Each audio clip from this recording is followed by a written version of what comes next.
Chapter 1 Introductory. In former days, that is to say, once upon a time, there lived in the land of Gramble-Blamble 7 families. They lived by the side of the great lake Pipple-Popple. One of the 7 families, indeed, lived in the lake, and on the outskirts of the city of Tosh, which, excepting when it was quite dark, they could see plainly. The names of all these places you have probably heard of, and you have only not to look in your geography books to find out all about them. Now, the 7 families who lived on the borders of the great lake Pipple-Popple were as follows in the next chapter. Chapter 2 The 7 Families. There was a family of 2 old parrots and 7 young parrots. There was a family of 2 old storks and 7 young storks. There was a family of 2 old geese and 7 young geese. There was a family of 2 old owls and 7 young owls. There was a family of 2 old guinea pigs and 7 young guinea pigs. There was a family of 2 old cats and 7 young cats, and there was a family of 2 old fishes and 7 young fishes. Chapter 3 The Habits of the 7 Families. The parrots lived upon the softski-popski trees, which were beautiful to behold and covered with blue leaves, and they fed upon fruit, artichokes, and striped beetles. The storks walked in and out of the lake Pipple-Popple and ate frogs for breakfast and buttered toast for tea, but on account of the extreme length of their legs, they could not sit down, and so they walked about continually. The geese, having webs to their feet, caught quantities of flies, which they ate for dinner. The owls anxiously looked after mice, which they caught and made into sago puddings. The guinea pigs toddled about the garden, and ate lettuces and Cheshire cheese. The cats sat still in the sunshine, and fed upon sponge biscuits. The fishes lived in the lake, and fed chiefly on boiled periwinkles, and all these 7 families lived together in the utmost fun and felicity. Chapter 4 The children of the 7 families are sent away. One day all the 7 fathers and the 7 mothers of the 7 families agreed that they would send their children out to see the world. So they called them all together and gave them each 8 shillings and some good advice, some chocolate chips, and a small green morocco pocketbook to set down their expenses in. They then particularly entreated them not to quarrel, and all the parents set off their children with a parting injunction. "If," said the old parrots, "you find a cherry, do not fight about who should have it." "And," said the old storks, "if you find a frog, divide it carefully into 7 bits, but on no account quarrel about it." And the old geese said to the 7 young geese, "Whatever you do, be sure you do not touch a plum-pudding flea." And the old owls said, "If you find a mouse, tear him up into 7 slices, and eat him cheerfully, but without quarrelling." And the old guinea pig said, "Have a care that you eat your lettuces, should you find any, not greedily, but calmly." And the old cat said, "Be particularly careful not to meddle with a clangle-wangle if you should see one." And the old fishes said, "Above all things, avoid eating a blue boss-woss, for they do not agree with fishes and give them a pain in their toes." So all the children of each family thanked their parents, and, making in all 49 polite bows, they went into the wide world.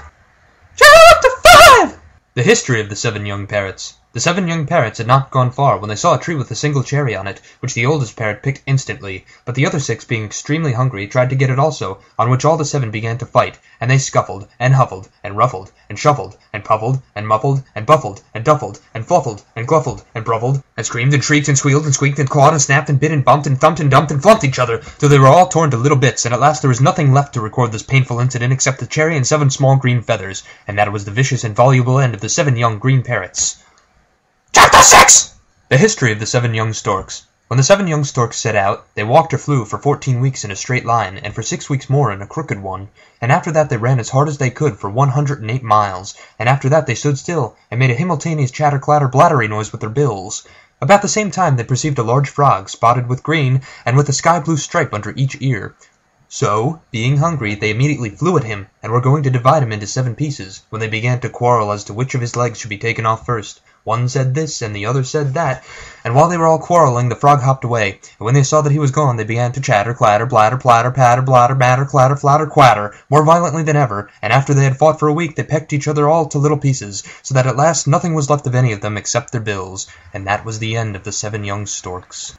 Capítulo 7 The history of the 7 young geese. When the 7 young geese began to travel, they went over a large plain, on which there was but 1 tree, and that was a very bad one. So 4 of them went up to the top of it, and looked about them, while the other 3 waddled up and down, and repeated poetry, and their last 6 lessons in arithmetic, geography, and cookery. Presently they perceived, a long way off, an object of the most interesting and obese appearance, having a perfectly round body exactly resembling a boiled plum pudding, with 2 little wings, and a beak, and 3 feathers growing out of its head, and only 1 leg. So after a time all the 7 young geese said to each other, "Beyond all doubt this must be a plum-pudding flea," on which they incautiously began to sing aloud, plum-pudding flea, wherever you be, oh come to our tree, and listen, oh listen to me!"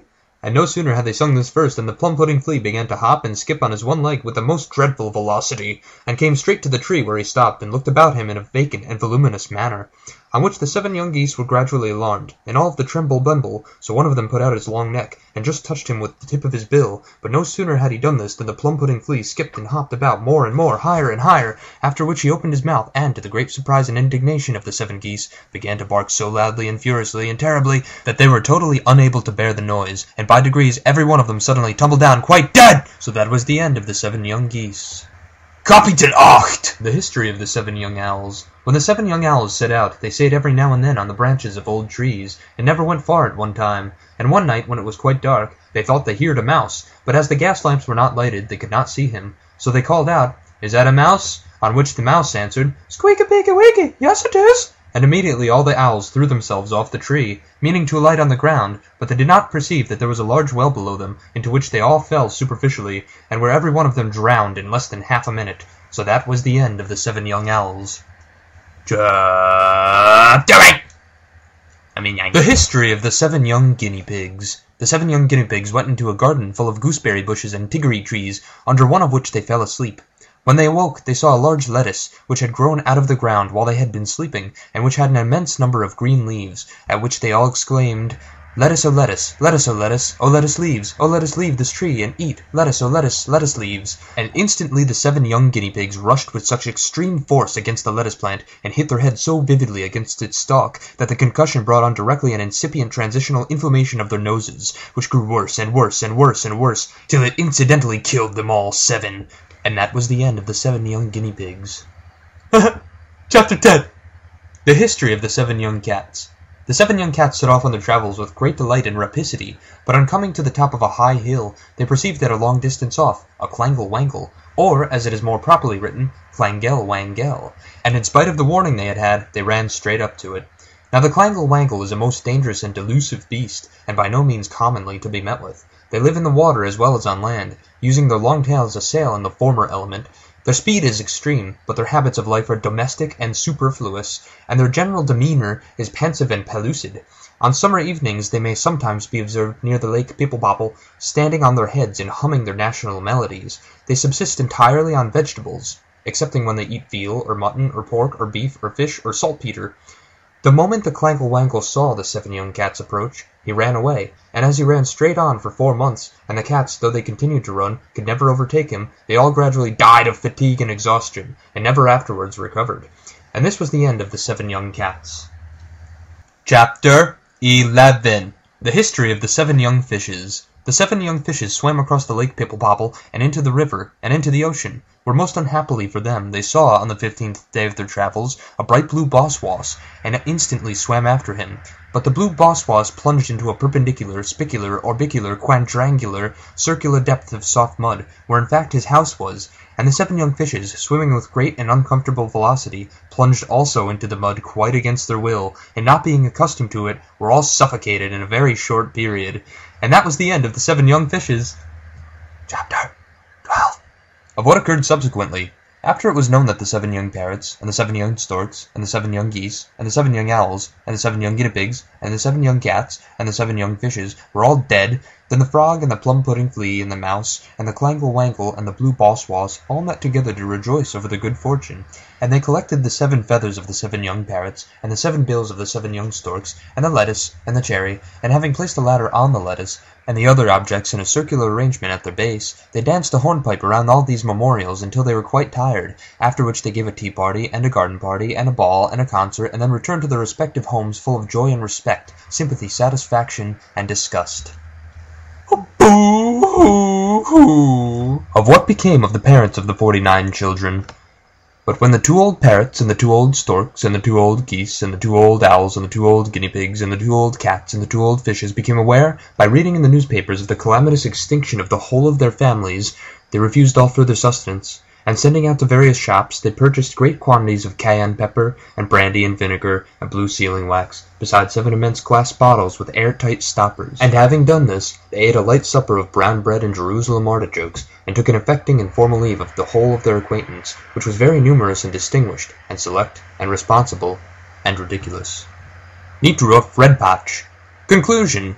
And after this they filled the bottles with the ingredients for pickling, and each couple jumped into a separate bottle, by which effort, of course, they all died immediately, and became thoroughly pickled in a few minutes, having previously made their wills by the assistance of the most eminent lawyers of the district, in which they left strict orders that the stoppers of the 7 bottles should be carefully sealed up with the blue sealing wax they had purchased, and that they themselves in the bottles should be presented to the principal museum of the city of Tosh, to be labeled with parchment or any other anti-congenial succedaneum, and to be placed on a marble table with several gilt legs for the daily inspection and contemplation for the perpetual benefit of the pusillanimous public.